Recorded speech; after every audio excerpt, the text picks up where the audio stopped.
cette nouvelle réglementation, ce qui est intéressant, c'est qu'elle s'applique à tous les secteurs d'activité. Toutes les entreprises sont concernées par ces nouvelles réglementations. Et le PLM amène cette capacité à pouvoir créer une traçabilité de bout en bout.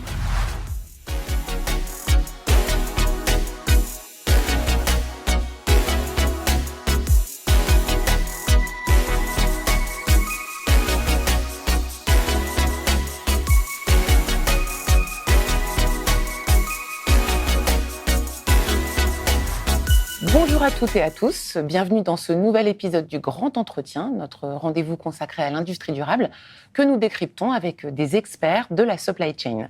Aujourd'hui, j'ai le plaisir d'accueillir Frédéric Weller. Bonjour. Bonjour. Alors Fred Weller, c'est comme ça qu'on vous appelle. C'est cela. Vous êtes directeur marketing EMEA, donc c'est Europe, Middle East, Africa pour Aras, qui propose des logiciels de PLM. Tout à fait. Alors ce PLM, Product Lifecycle Management, qu'est-ce que c'est exactement ?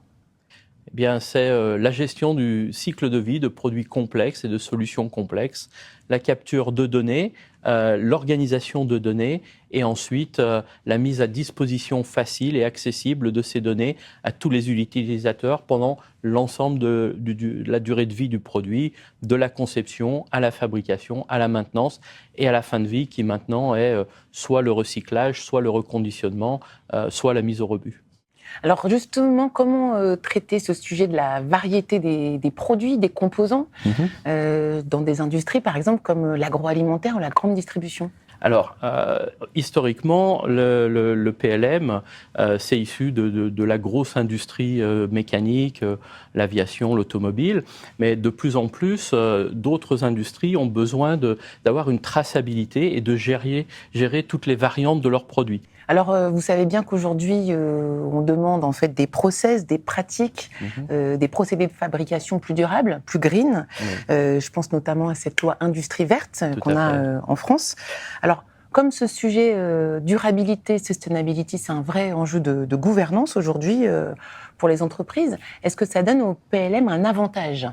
Alors, je ne dirais pas que ça donne un avantage au PLM, c'est le PLM qui donne un avantage aux entreprises dans ce contexte. Il y a des industries qui sont très réglementées, je pense au domaine de la santé, bien sûr l'agroalimentaire, mais ça peut être la banque, etc. Et cette nouvelle réglementation, ce qui est intéressant, c'est qu'elle s'applique à tous les secteurs d'activité. Toutes les entreprises sont concernées par ces nouvelles réglementations.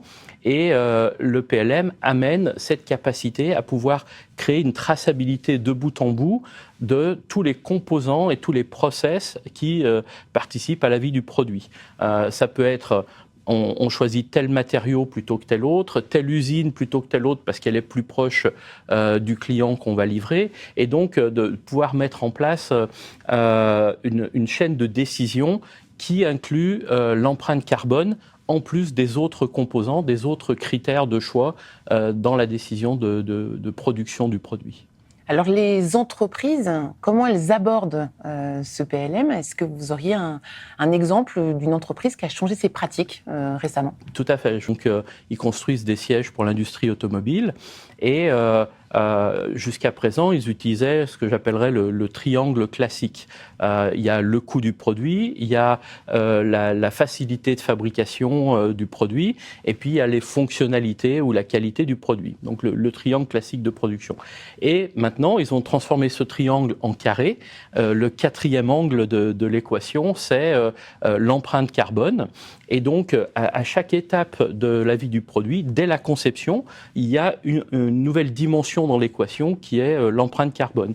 Et donc, cette mise en place leur a permis de fournir à leurs clients, qui sont des constructeurs automobiles, des certificats de protection de l'environnement, et eux-mêmes, ces constructeurs de camions ou de voitures, peuvent marketer à leurs clients. Voilà, on a des pratiques de sustainability dans le cadre de notre production. Et qu'est-ce qu'ils ont changé concrètement sur leur Donc, proposition ? ils ont mis en place à l'intérieur de leur logiciel ce nouveau critère, et à chaque étape, au lieu d'avoir trois critères, ils en ont 4, et donc ça leur permet de modéliser les différents impacts à la conception, à la fabrication fabrication et ensuite à l'élimination du produit.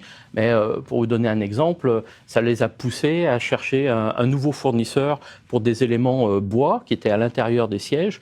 Et au lieu d'avoir un contreplaqué traditionnel, ils ont cherché un fournisseur qui pouvait leur fournir un produit équivalent, mais basé sur du bambou, qui est beaucoup plus protecteur de l'environnement.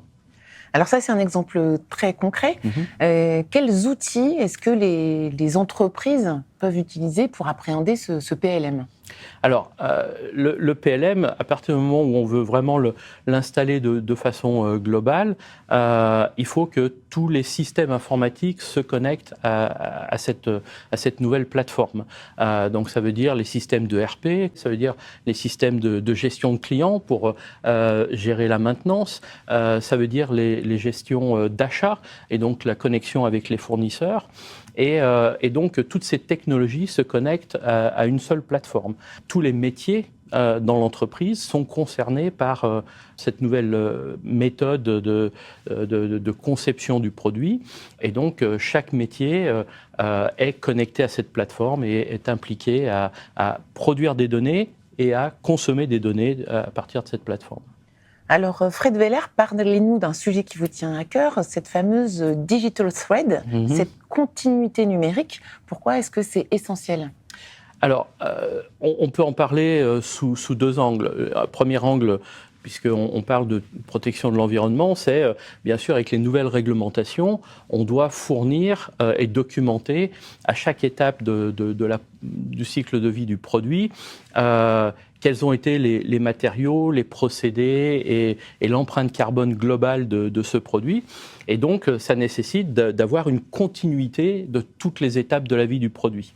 Donc, c'est cette continuité numérique qui permet de bien capturer les données et après de pouvoir bien les repackager pour pouvoir les procurer soit à des entités gouvernementales qui demandent des preuves de conformité à la réglementation, soit, encore plus important, aux clients qui maintenant mettent la pression sur les entreprises et disent « prouvez-nous que vous faites vraiment ce que vous dites dans vos usines ». Donc ça, c'est le premier point. Mais le deuxième point de la continuité numérique, c'est en cas de problème, imaginons dans l'agroalimentaire ou dans le cosmétique, d'un seul coup, un pays décide d'interdire un ingrédient. Vous êtes une entreprise, vous faites quoi ? Si vous avez cette continuité numérique, rapidement, vous pouvez identifier cet ingrédient est utilisé dans toute cette série de produits. Vous pouvez identifier est-ce que ces produits sont encore en fabrication, est-ce qu'on les a dans nos chaînes de distribution. Et rapidement, on peut aussi modéliser, on peut remplacer cet ingrédient par cet autre ingrédient et relancer notre chaîne de fabrication. Donc, c'est la différence entre se retrouver immobilisé pendant des mois ou réagir très rapidement et prendre des parts de marché par rapport à ses concurrents. Donc ça permet d'être plus réactif. Alors, quels sont les métiers qui sont impactés par ce PLM dans une entreprise ? Est-ce que c'est les achats, la supply ? Quels métiers sont concernés ? Aujourd'hui, si vous voulez l'implémenter correctement, c'est tous les métiers. Je vais prendre l'exemple d'une société qui utilise notre plateforme. Ce qui est intéressant avec cette société finlandaise, c'est que à la base, ils construisent des compresseurs, des compresseurs d'air. Mais en fait, ils ne vendent pas des compresseurs, ils vendent un produit en tant que service. Donc, ils vendent de l'air comprimé. Ils facturent leurs clients au volume d'air comprimé. C'est très intéressant comme modèle commercial. Mais pour que tout leur modèle fonctionne, tous leurs éléments, tous les métiers sont connectés à cette même plateforme. Et là, la maintenance est importante puisque ce n'est pas la responsabilité du client. Le client n'est pas propriétaire de l'équipement. La société reste propriétaire de l'équipement. Donc, tous les métiers sont concernés par cette continuité numérique. Donc, quels seraient les gains, Fred Weller, qu'on pourrait obtenir en utilisant ce PLM ? Alors, ça varie bien sûr d'un environnement à un autre et d'une industrie à une autre. Mais récemment, un de nos clients dans le monde des hélicoptères m'a confié que dans le cadre de la remise à niveau, du rétrofit de certains de leurs équipements, ils sont passés de un rétrofit de plusieurs mois à un rétrofit de quelques semaines. Donc on peut voir très rapidement l'impact que ça peut avoir sur l'immobilisation des équipements de leurs clients pour la remise à niveau. Alors, est-ce qu'on pourrait dire que ces contraintes, finalement, ça pourrait peut-être favoriser l'innovation de certains fournisseurs, de certains sous-traitants, avec des procédés peut-être plus durables? Alors, toutes les situations peuvent être vues sous l'angle ou d'une contrainte ou d'une opportunité. Il y a une nouvelle réglementation qui est mise en place, et ceux qui vont rapidement s'adapter, ceux qui vont rapidement mettre en place des solutions, c'est ceux qui vont gagner sur leur marché. Et donc, cette capacité à pouvoir analyser et modéliser de bout en bout chaque nouvelle décision permet rapidement de se dire, voilà, pour ce produit, peut-être je vais produire plus près de mon client, ou je vais aller chercher un nouveau fournisseur, comme je vous le disais tout à l'heure, pour répondre à ces nouvelles contraintes, mais transformer ces contraintes en avantage concurrentiel, parce que cette recherche d'innovation va permettre d'ouvrir l'écosystème et va aussi permettre de réagir plus rapidement et donc d'être plus efficace que les concurrents. Alors une question beaucoup plus macro et un peu prospective, comment est-ce que vous voyez dans les 10 ans à venir les évolutions technologiques dans le secteur de la logistique et de la supply chain? Alors, il y a déjà des éléments qui existent aujourd'hui, mais qui vont devenir de plus en plus imbriqués, de plus en plus connectés. Donc, tout le concept de Internet of Things, donc les objets connectés, et en particulier dans le domaine de la logistique, avec les capteurs, les trackers connectés avec du GPS, donc pour pouvoir identifier quel équipement ou quel objet est dans quelle chaîne de la logistique, mais aussi combiné avec cette capture et de gestion de données et maintenant projeté avec l'intelligence artificielle va permettre vraiment de modéliser pour une optimisation, mais tout en gardant une qualité de service excellente pour les clients finaux.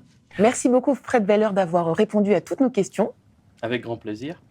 Merci à toutes et à tous d'avoir suivi cet épisode du Grand Entretien. On se retrouve bientôt et en attendant, vous pouvez retrouver cette interview, mais aussi des articles et des podcasts sur le blog de Shep.